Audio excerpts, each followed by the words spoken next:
Şu ana kadar bize 2013 yılı için 282 firma başvurmuş durumdadır. Evet. Bunların arasından 127 tanesini sonuçlandırmış durumdayız.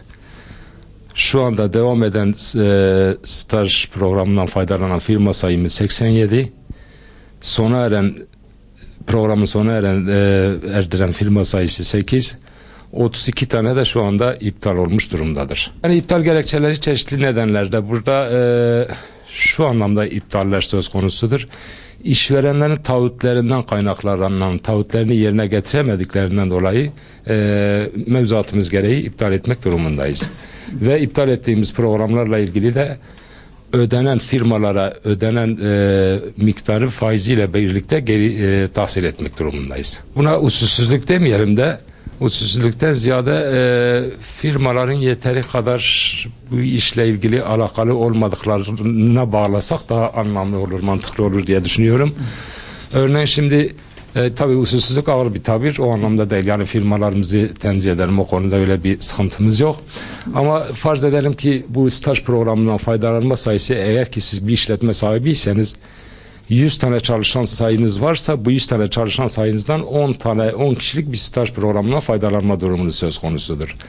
Ama zaman içerisinde bu firmalarımız bunların takibini yapmadıklarından dolayı genel anlamda işçi sayıları düştüğü zaman bunu kurumumuza bildirmek durumundadırlar.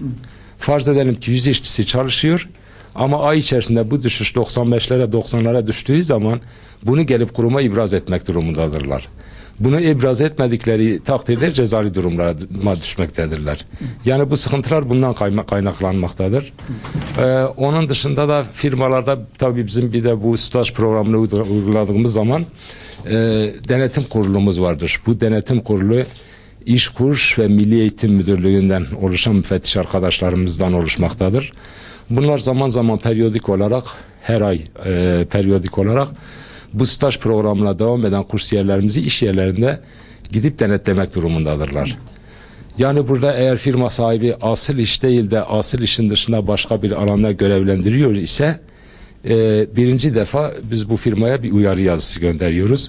Tekerrürü halinde de program iptal edilip ödenen parayı faiziyle birlikte ilgili firmadan tahsil etmek durumundayız. Yani iptallerin nedeni bunlardan kaynaklanmaktadır. Şu ana kadar bize müracaat eden 282 firmadır. Bu 282 firmanın 127'sini sonuçlandırmışız. Geri kalanları da ben bizzat oradaki arkadaşlarıma talimat vererek kendi kontrolümde bunların müracaat tarihine göre sıraya almış durumdayız. Sırası geleni kesinlikle programa davet ediyoruz sözleşme yapmak için.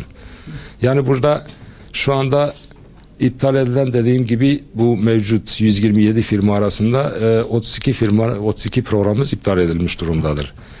Aynı zamanda olumsuz yazı gönderilen 75 firmanın %60'ı aranıp gelmeyen, %30'u durumu tutmayan, %10'u ise ulaşılamayan. Yani kişi, firma sahibi müracaat etmiştir, o sürede ya adres değişmiştir veyahut da programdan vazgeçmiştir. Bu tür anlamda da ulaşmadığımız firmalar da oluyor. Hayır, o anlamda değil. Zaten şimdi biz kişiler bazında farz edelim ki bir firma 10 kişilik veya 7 kişilik bir müracaatta bize bulunduğu zaman 7 ayrı sözleşme yapıyoruz. Her kursiyer başına bir sözleşme yapıyoruz. Yani kesinlikle personel sıkıntımız da yok. Zaman içerisinde zaten şu anda devam ediyor arkadaşlarımız çalışmalarına. Kısa bir sürede müracaatlar da geliyor. Yani yeteri kadar müracaat da geliyor.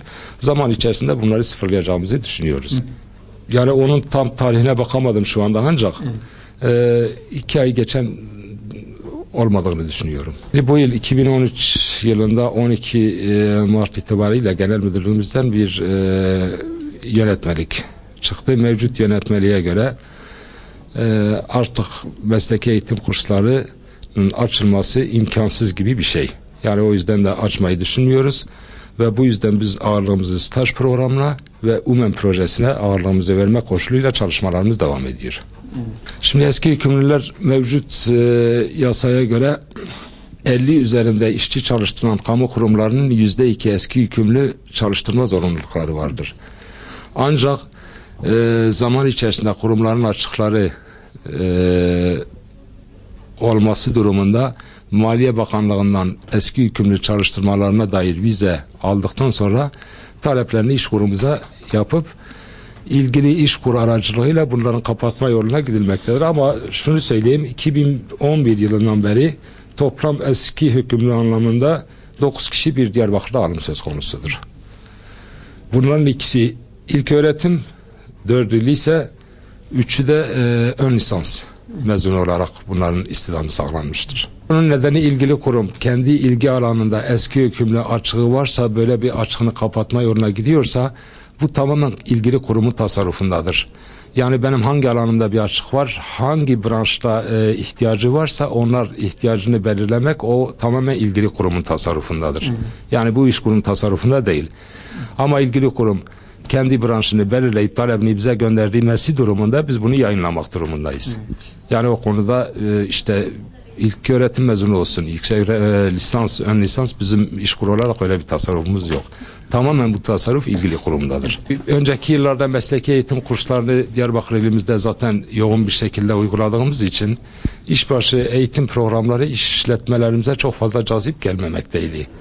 Ama 2013 yılından sonra mesleki eğitim kurslarının artık açılmıyor olmasından kaynaklandığından dolayı işletmelerimiz, işverenlerimiz staj programlarına yönelmiş durumdalar.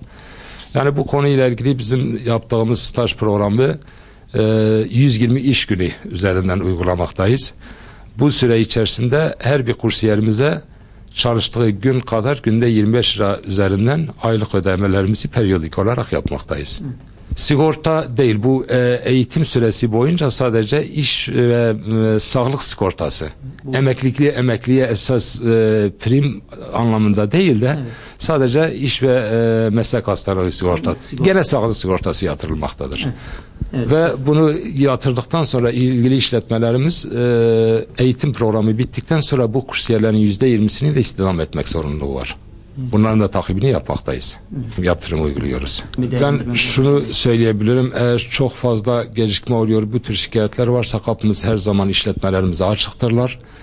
Bizleri ziyaret edebilirler. Sıkıntıları varsa onları dinlemekten memnuniyet duyarız.